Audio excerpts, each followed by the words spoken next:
En direct.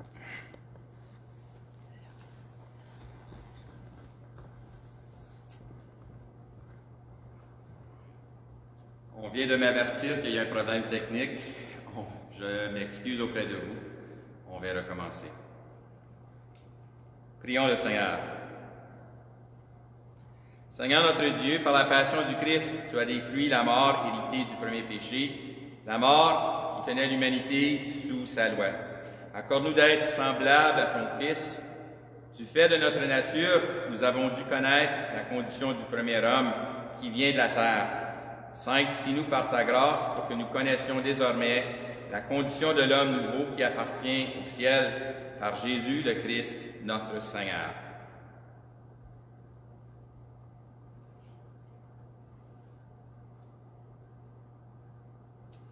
Lecture du livre du prophète Isaïe.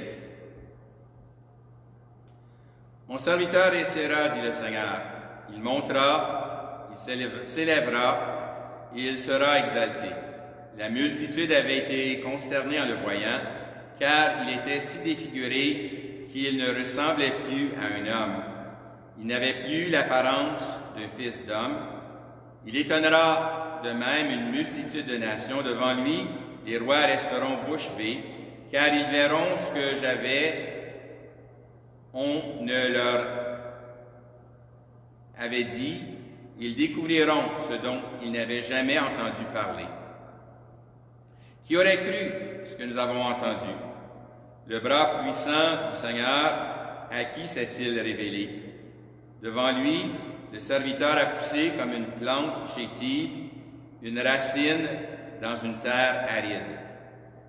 Il était sans apparence, ni beauté qui attire nos regards. Son aspect n'avait rien pour nous plaire. Méprisé, abandonné des hommes, homme de douleur, familier de la souffrance, il était pareil à celui devant qui on se voile la face. Et nous l'avons méprisé, compté pour rien. En fait, c'était nos souffrances qu'il portait, nos douleurs dont il était chargé. Et nous pensions qu'il était frappé, meurtri par Dieu, humilié. Or, c'est à cause de nos révoltes qu'il a été transpercé, à cause de nos fautes qu'il a été broyé. Le châtiment qui donne la paix a pesé sur lui. Par ses blessures, nous sommes guéris. Nous étions tous errants comme des brebis, chacun suivait son propre chemin. Mais le Seigneur a fait retomber sur lui nos fautes à nous tous. Maltraité, il s'humilie, il n'ouvre pas la bouche. Comme un agneau conduit à l'abattoir, comme une brebis muette devant les tondeurs, il n'ouvre pas la bouche. Arrêté puis jugé, il a été supprimé. Qui donc s'est inquiété de son sort? Il a été retranché de la terre des vivants, frappé à mort pour les révoltes de son peuple. On a placé sa tombe avec les méchants, son tombeau avec les riches. Et pourtant, il n'avait pas commis de violence. On ne trouvait pas de tromperie dans sa bouche. Broyé par la souffrance, il a plu au Seigneur. S'il remet sa vie en sacrifice de réparation, il verra une descendance, il prolongera ses jours. Par lui, ce qui plaît au Seigneur réussira. Par suite de ses tourments, il verra la lumière, la connaissance le comblera. Le juste, mon serviteur, justifiera les multitudes, il se chargera de leurs fautes. C'est pourquoi parmi les grands, je lui donnerai sa part, avec les puissants, il partagera le butin, car il s'est dépouillé lui-même jusqu'à la mort, et il a été compté avec les pécheurs, alors qu'il portait le péché des multitudes et qu'il intercédait pour les pécheurs. Parole du Seigneur. Nous rendons grâce à Dieu. Ô Père, en tes mains, je remets mon esprit. Ô Père, en tes mains, je remets mon esprit. En toi, Seigneur, j'ai mon refuge.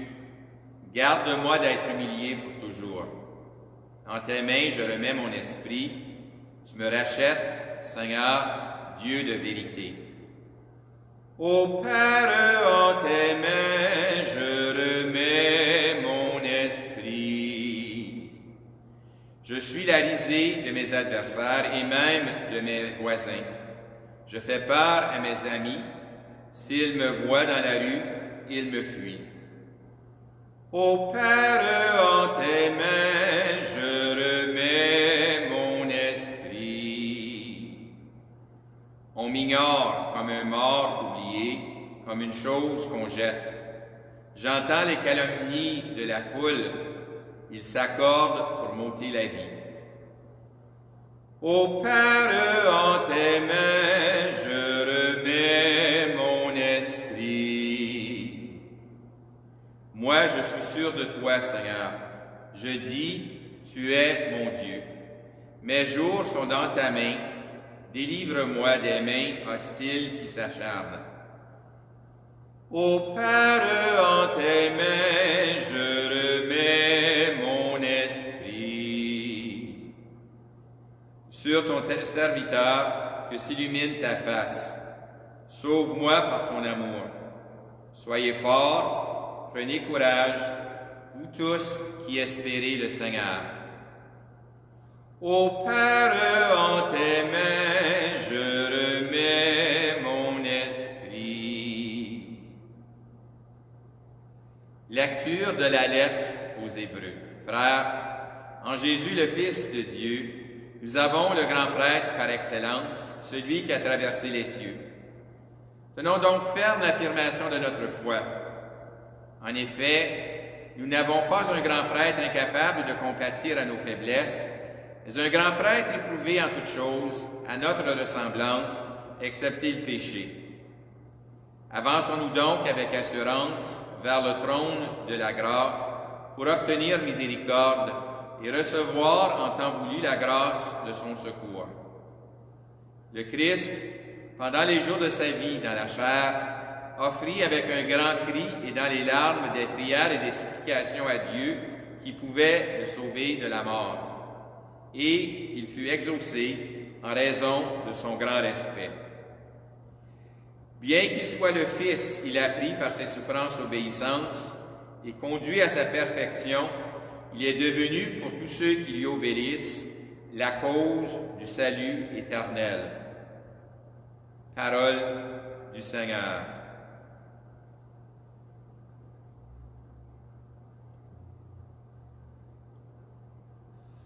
Le Christ s'est anéanti, prenant la condition de serviteur. Le Christ s'est anéanti, prenant la condition de serviteur.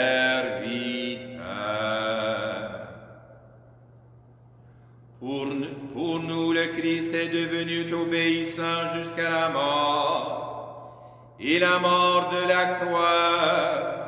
C'est pourquoi Dieu l'a exalté. Il l'a doté du nom qui est au-dessus de tout nom. Le Christ s'est anéanti, prenant la condition de serviteur.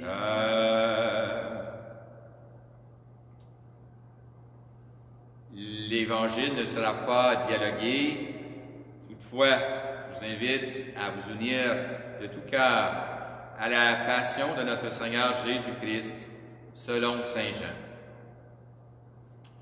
En ce temps-là, après le repas, Jésus sortit avec ses disciples et traversa le torrent du Cédron.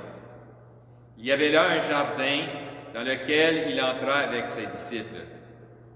Judas, qui le livrait, connaissait l'endroit lui aussi, car Jésus et ses disciples s'y étaient souvent réunis. Judas, avec un détachement de soldats, ainsi que des gardes envoyés par les grands prêtres et les pharisiens, arrivent à cet endroit. Ils avaient des lanternes, des torches et des armes. Alors Jésus, sachant tout ce qui allait lui arriver, s'avança et leur dit, « Qui cherchez-vous » Ils lui répondirent, Jésus le Nazaréen. Il leur dit, c'est moi, je le suis. Judas qui le livrait se tenait avec eux. Quand Jésus leur répondit, c'est moi, je le suis, ils reculèrent et tombèrent à terre. Il leur demanda de nouveau, qui cherchez-vous? Ils dirent, Jésus le Nazaréen. Jésus répondit, je vous l'ai dit, c'est moi, je le suis. Si c'est bien moi que vous cherchez, ceux-là, laissez-les partir. Et si s'accomplissait la parole qu'il avait dite, je n'ai perdu aucun de ceux que tu m'as donnés. Or Simon-Pierre, avec une épée, il la tira, frappa le serviteur du grand prêtre et lui coupa l'oreille droite. Le nom de ce serviteur était Malchus. Jésus dit à Pierre, remets ton épée au fourreau. La coupe que m'a donnée le Père, vais-je refuser de la boire? Alors la troupe, le commandement et les gardes juifs se saisirent de Jésus et le ligotèrent. Ils l'amenèrent d'abord à Anne, beau-père de Caïphe, qui était grand prêtre cette année-là. Caïphe était celui qui avait donné aux Juifs ce conseil, « Il vaut mieux qu'un seul homme meure pour le peuple. » Or, Simon-Pierre ainsi qu'un autre disciple suivaient Jésus. Comme ce disciple était connu du grand prêtre, il entra avec Jésus dans le palais du grand prêtre. Pierre se tenait près de la porte dehors. Alors l'autre disciple, celui qui était connu du grand prêtre, sortit, dit un mot à la servante qui gardait la porte et fit entrer Pierre. Cette jeune femme servante dit à Pierre, « N'es-tu pas toi aussi l'un des disciples de cet homme? » Il répondit, « Non, je ne le suis pas. » Les serviteurs et les gardes se tenaient là. Comme il faisait froid, ils avaient fait un feu de braise pour se réchauffer. Pierre était avec eux, en train de se chauffer. Le grand prêtre interrogea Jésus sur ses disciples et sur son enseignement. Jésus lui répondit, « Moi, j'ai parlé au monde ouvertement. J'ai toujours enseigné à la synagogue et dans le temple, là où tous les Juifs se réunissent, et je n'ai parlé jamais en cachette. Pourquoi m'interroges-tu? Ce que je leur ai dit, demande-le à ceux qui m'ont entendu. Eux savent ce que j'ai dit. » À ces mots, un des gardes qui était à côté de Jésus lui donna une gifle en disant, « C'est ainsi que tu réponds au grand prêtre? » Jésus lui répliqua, « Si j'ai mal parlé, montre ce que j'ai dit de mal. Mais si j'ai bien parlé, pourquoi me frappes-tu? » Anne l'envoya, toujours ligoté, au grand prêtre Caïphe. Simon-Pierre était donc en train de se chauffer. On lui dit, « N'es-tu pas, toi aussi, l'un de ses disciples? » Pierre le nia et dit, « Non, je ne le suis pas. » Un des serviteurs du grand prêtre, parent à celui à qui Pierre avait coupé l'oreille, insista. « Est-ce que moi, je ne t'ai pas vu dans le jardin avec lui? » Encore une fois, Pierre le nia, et aussitôt, un coq chanta. Alors on amène Jésus chez Caïphe, au prétoire. C'était le matin. Ceux qui l'avaient amené n'entrèrent pas dans le prétoire pour éviter une souillure et pouvoir manger l'agneau pascal.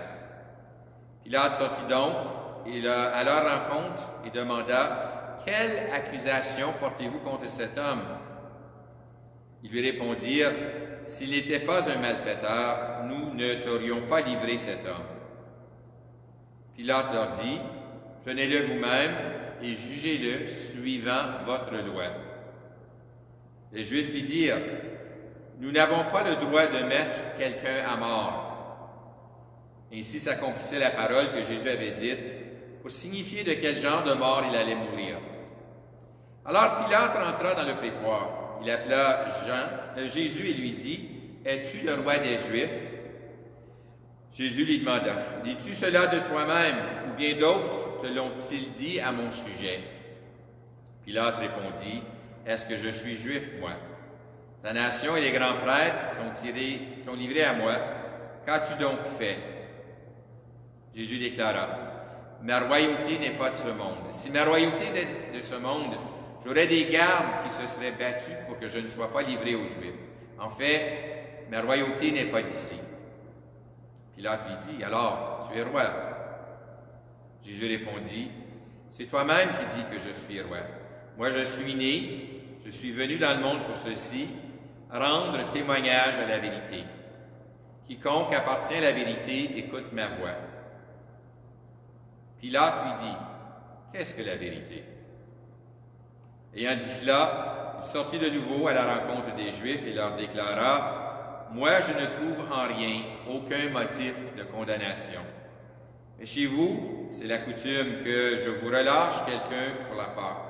Voulez-vous donc que je vous relâche le roi des Juifs? » Alors, ils répliquèrent en criant, « Pas lui, mais Barabbas. » Or, ce Barabbas était un bandit. Alors Pilate fit saisir Jésus pour qu'il soit flagellé. Les soldats tressèrent avec des épines une couronne qu'ils lui posèrent sur la tête, puis ils le revêtirent d'un manteau pourpre. Ils s'avançaient vers lui et ils disaient, « Salut à toi, roi des Juifs. » Et ils le giflaient. Pilate, de nouveau, sortit dehors et leur dit, « Voyez, je vous l'amène dehors pour que vous sachiez que je ne trouve en lui aucun motif de condamnation. » Jésus sortit donc dehors, portant la couronne d'épines et le manteau pourpre. Et Pilate déclara, « Voici l'homme. » Quand ils le virent, les grands prêtres et les gardes se mirent à crier, « Crucifie-le! Crucifie-le! » Pilate leur dit, « Prenez-le vous-même et crucifiez-le. Moi, je ne trouve en lui aucun motif de condamnation. » Ils lui répondirent, « Nous avons une loi, et souvenant la loi, il doit mourir parce qu'il s'est fait fils de Dieu. » Quand Pilate entendit ces paroles, il redoubla de crainte. Il rentra dans le prétoire et dit à Jésus, « D'où es-tu? » Jésus ne lui fit aucune réponse. Pilate lui dit alors, « Tu refuses de me parler à moi?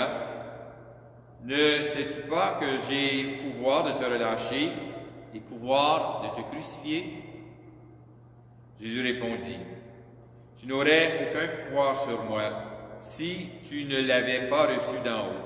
C'est pourquoi celui qui m'a livré à toi porte un péché plus grand. » Dès lors, Pilate cherchait à le relâcher. Mais les Juifs se mirent à crier, « Si tu le relâches, tu n'es pas ami de l'empereur. Quiconque se fait roi s'oppose à l'empereur. » En entendant ces paroles, Pilate amena Jésus au dehors. Il le fit asseoir sur une estrade, au lieu dit le dallage, en hébreu Gabata. C'était le jour de la préparation de la Pâque, vers la 6e heure, environ midi. Pilate dit aux Juifs, « Voici votre roi. » Alors ils crièrent, « À mort, à mort, crucifie-le. » Pilate leur dit, « Vais-je crucifier votre roi? » Les grands prêtres répondirent, « Nous n'avons pas d'autre roi que l'empereur. » Alors il leur livra Jésus pour qu'il soit crucifié. Ils se saisirent de Jésus, et lui-même, portant sa croix, sortit en direction du lieu dit le crâne ou calvaire, qui se dit en hébreu Golgotha. C'est là qu'ils le crucifièrent, et 2 autres avec lui, l'un de chaque côté, et Jésus au milieu. Pilate avait rédigé un écriteau qu'il fit placer sur la croix. Il était écrit « Jésus, le Nazaréen, roi des Juifs ».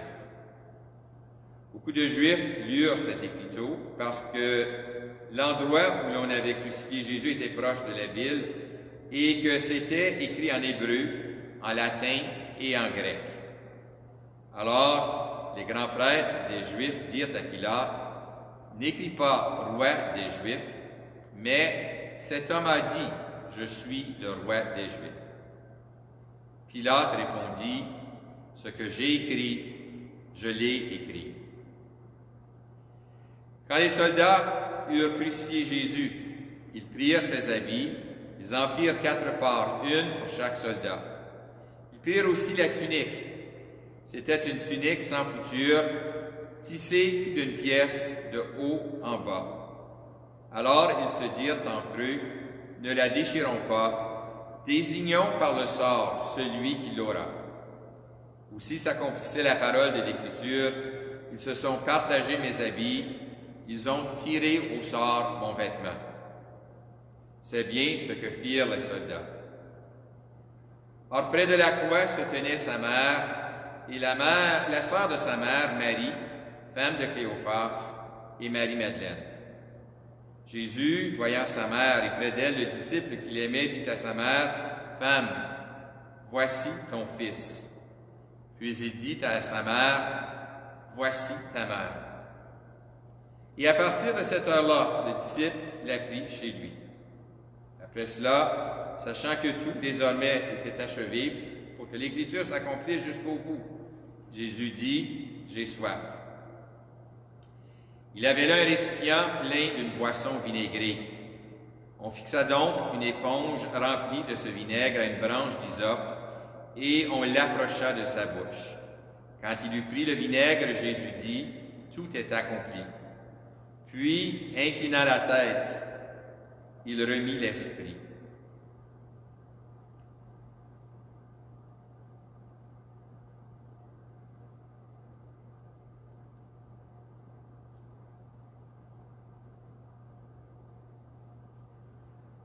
Comme c'était le jour de la préparation, c'est-à-dire le vendredi, il ne fallait pas laisser les corps en croix durant le sabbat, d'autant plus que ce sabbat était le grand jour de la Pâque. Aussi les Juifs demandèrent à Pilate qu'on enlève les corps après leur avoir brisé les jambes. Les soldats allèrent donc briser les jambes du premier, puis de l'autre homme crucifié avec Jésus. Quand ils arrivèrent à Jésus, voyant qu'il était déjà mort, ils ne lui brisèrent pas les jambes, mais un des soldats, avec sa lance, lui perça le côté. Et aussitôt, il en sortit du sang et de l'eau.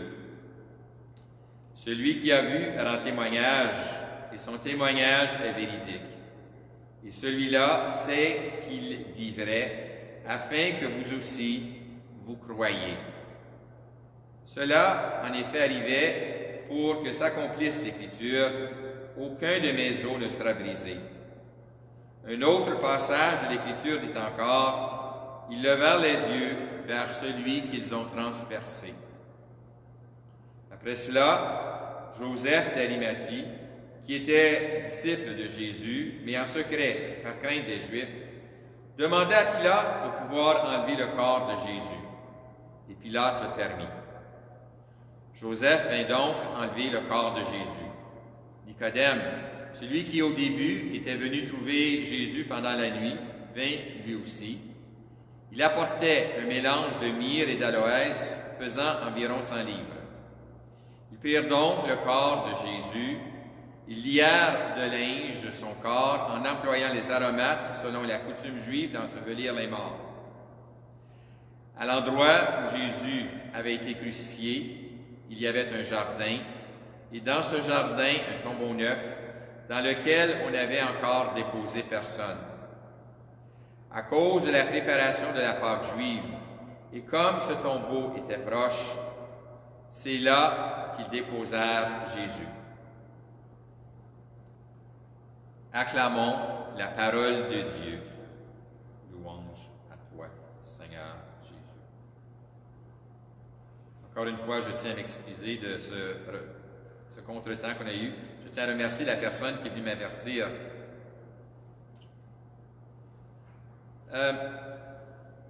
Il y a cette parole qui dit que Jésus est mort. Jésus remit l'esprit.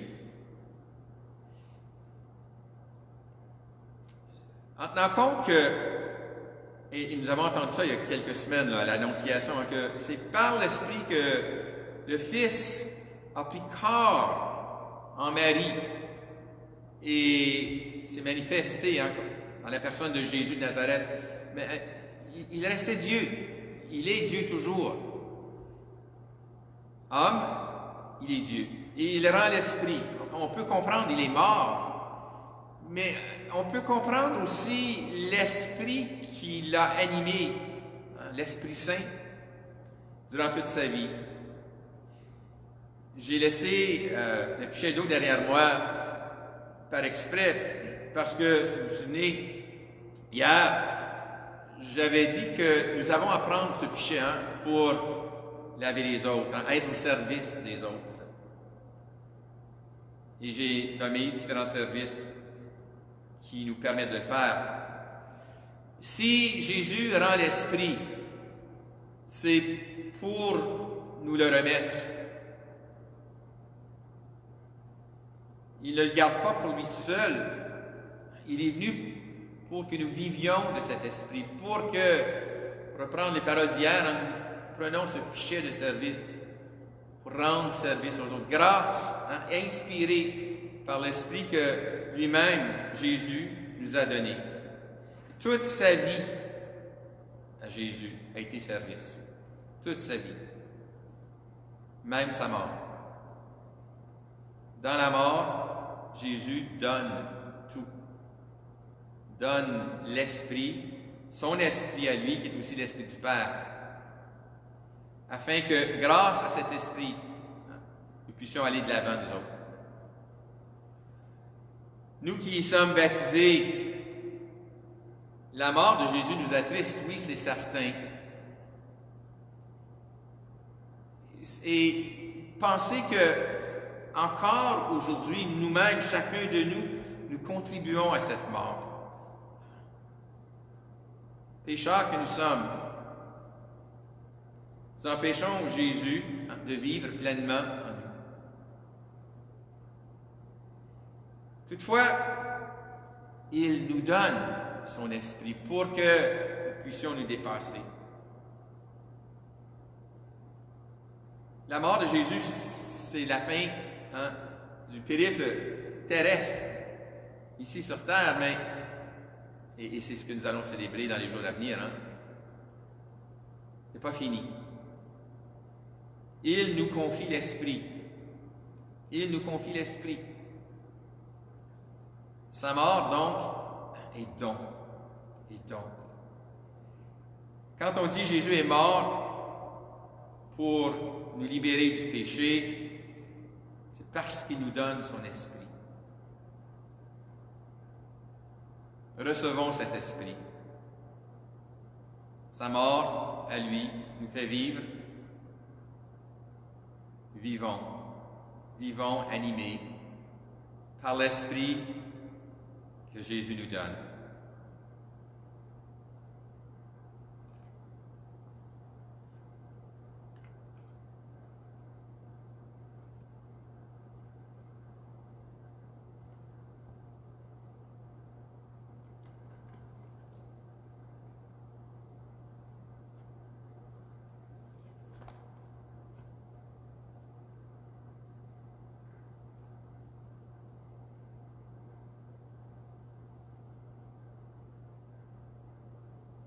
Sur la croix de Jésus,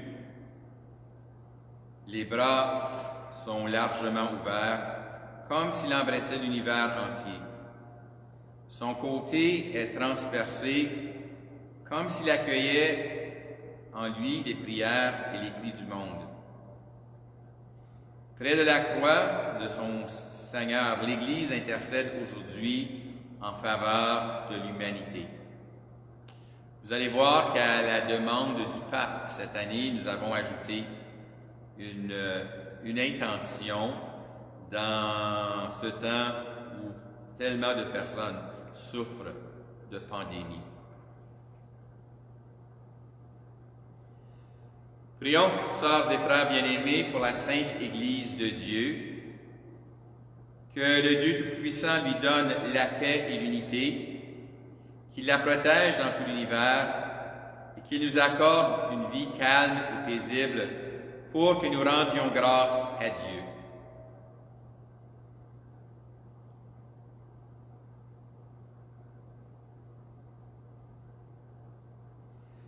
Dieu éternel et tout-puissant, dans le Christ tu as révélé ta gloire à tous les peuples, protège l'œuvre de ton amour, afin que ton Église répandue par tout l'univers demeure inébranlable dans la foi, pour proclamer ton nom. par Jésus le Christ, notre Seigneur. Amen.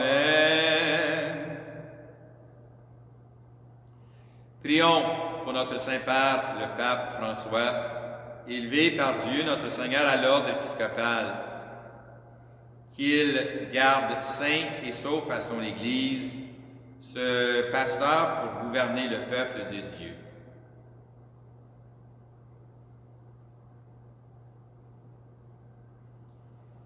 Dieu éternel et tout-puissant, dans la sagesse, organise toutes choses, daigne écouter notre prière. Protège avec amour le pape que tu as choisi, afin que sous sa conduite et de ce pasteur, le peuple chrétien que tu gouvernes progresse toujours dans la foi.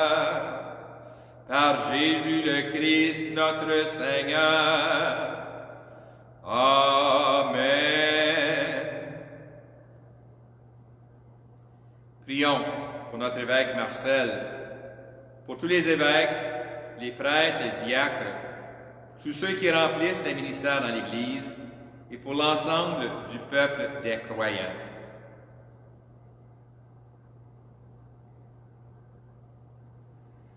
Dieu éternel et tout-puissant, dont l'Esprit sanctifie et gouverne le corps entier de l'Église, exauce les prières que nous t'adressons pour tous les ordres de fidèles qui la composent. Que chacun d'eux, par le don de ta grâce, te serve avec fidélité. Par Jésus le Christ, notre Seigneur. Amen. Prions pour les catéchumènes. Que Dieu, notre Seigneur, ouvre leur intelligence et leur cœur, et les accueille dans sa miséricorde. Après avoir reçu le pardon de tous leurs péchés par le bain de la naissance nouvelle, qu'ils soient incorporés à notre Seigneur Jésus-Christ.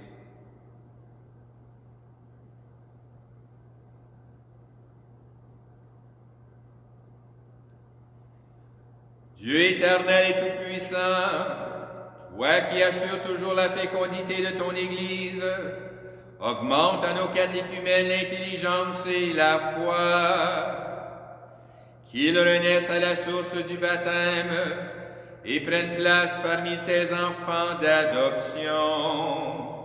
Par Jésus le Christ, notre Seigneur. Amen. Prions pour tous nos frères et sœurs qui croient en Jésus-Christ et s'efforcent de conformer leur vie à la vérité. Demandons au Seigneur notre Dieu de les rassembler et de les garder dans l'unité de son Église.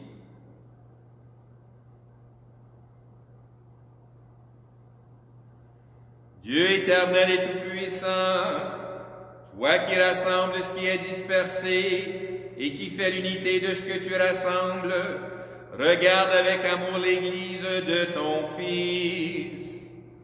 Nous te prions d'unir dans la totalité de la foi et par le lien de la charité tous les hommes qu'un seul baptême a consacrés. Par Jésus le Christ, notre Seigneur. Amen. Prions pour les Juifs à qui Dieu a parlé en premier, qu'ils progressent dans l'amour de son nom et la fidélité à son alliance.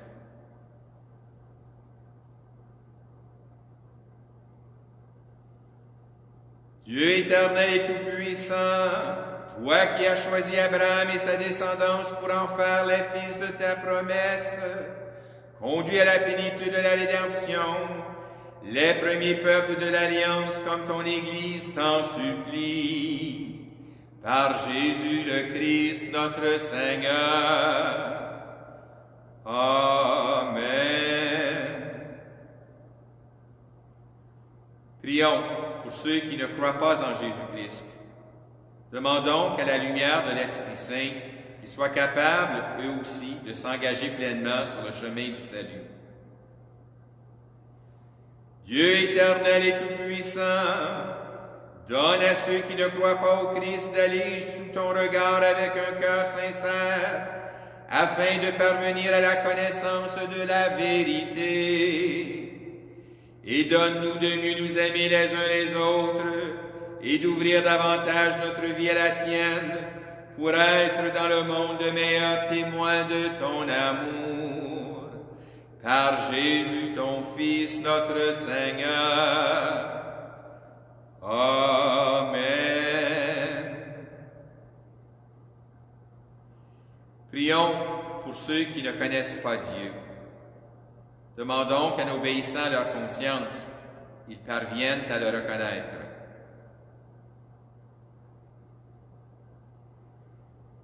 Dieu éternel et tout-puissant, toi qui as créé les hommes pour qu'ils te cherchent de tout cœur et que leur cœur s'apaise en te trouvant, fais qu'au milieu des difficultés de ce monde, tous puissent discerner les signes de la bonté et rencontrer des témoins de ton amour.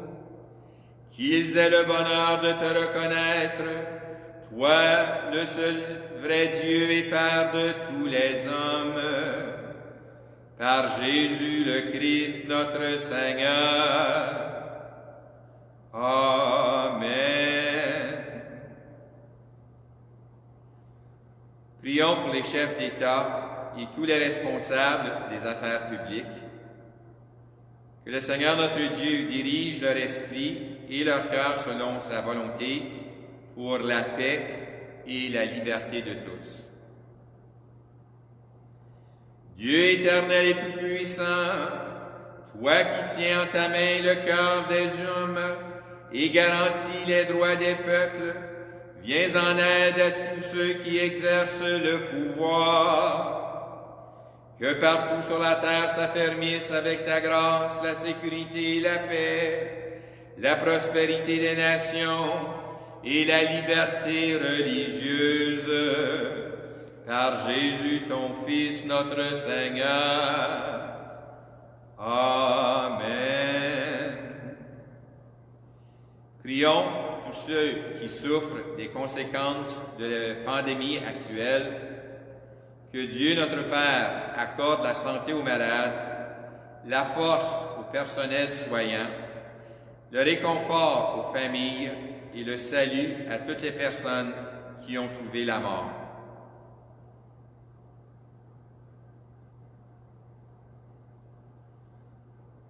Dieu éternel et tout-puissant, refuge de ceux qui souffrent, regarde avec compassion la détresse de tes enfants atteints par cette pandémie. Soulage la douleur des malades, donne la force à ceux qui les soignent, accueille dans ta paix ceux qui sont morts, et en ce temps d'épreuve, accorde à tous le réconfort de ta miséricorde. Par Jésus le Christ, notre Seigneur. Amen. Frères et sœurs bien-aimés, prions Dieu le Père Tout-Puissant d'avoir pitié des hommes dans l'épreuve, qu'il débarrasse le monde de toute erreur, qu'il chasse les épidémies et repousse les famines, qu'il vide les prisons et délivre les captifs, qu'il protège ceux qui voyagent, qu'il ramène ceux qui sont exilés, qu'il donne la force aux malades et accorde le salut aux mourants. Dieu éternel et tout-puissant, consolation des affligés, force de ceux qui peinent, entends les prières des hommes qui t'appellent, quelle que soit leur souffrance, qu'ils aient la joie de trouver dans leur détresse le secours de ta miséricorde. Par Jésus le Christ, notre Seigneur. Amen.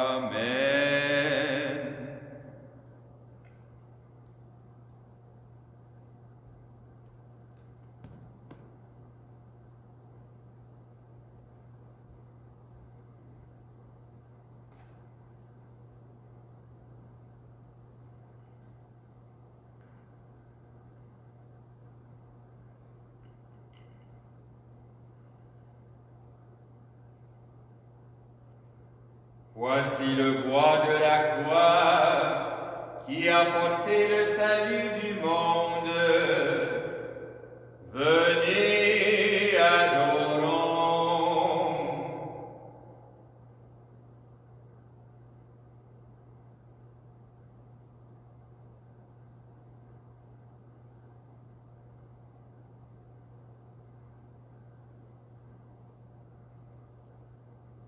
Voici le bois de la croix qui a porté le salut du monde.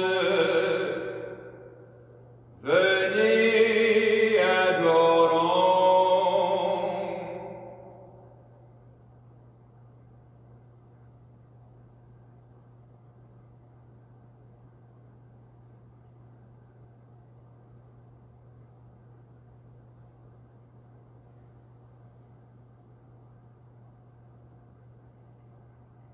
Voici le bois de la croix qui a porté le salut du monde. Venez, adorons.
Comme nous l'avons appris du Sauveur et selon son commandement, nous osons dire, Notre Père, qui es aux cieux, que ton nom soit sanctifié, que ton règne vienne, que ta volonté soit faite sur la terre comme au ciel.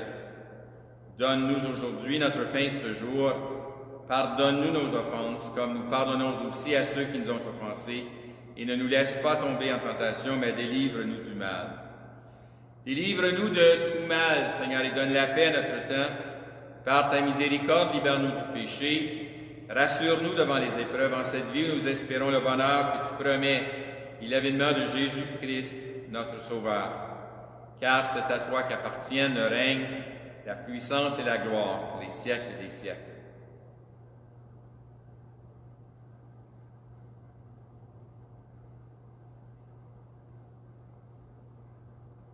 Heureux ces invités au repas du Seigneur. Voici l'agneau de Dieu qui enlève le péché du monde. Seigneur, je ne suis pas digne de te recevoir, mais dis seulement une parole et je serai guéri.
Prions le Seigneur.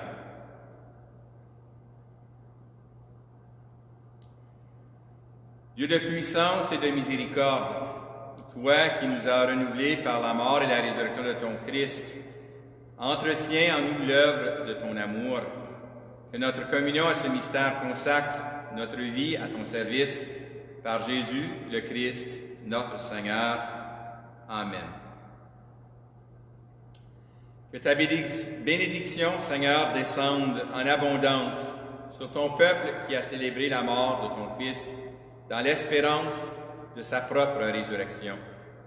Accorde-lui pardon et réconfort, augmente sa foi, assure une vie éternelle par Jésus le Christ, notre Seigneur.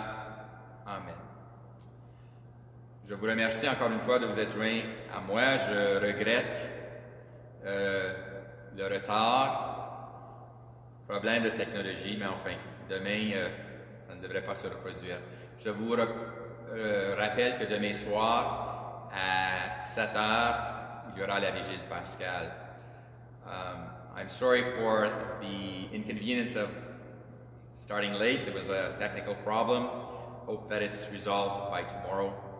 I remind you that tomorrow at 7, there will be the Easter Vigil. Thank you.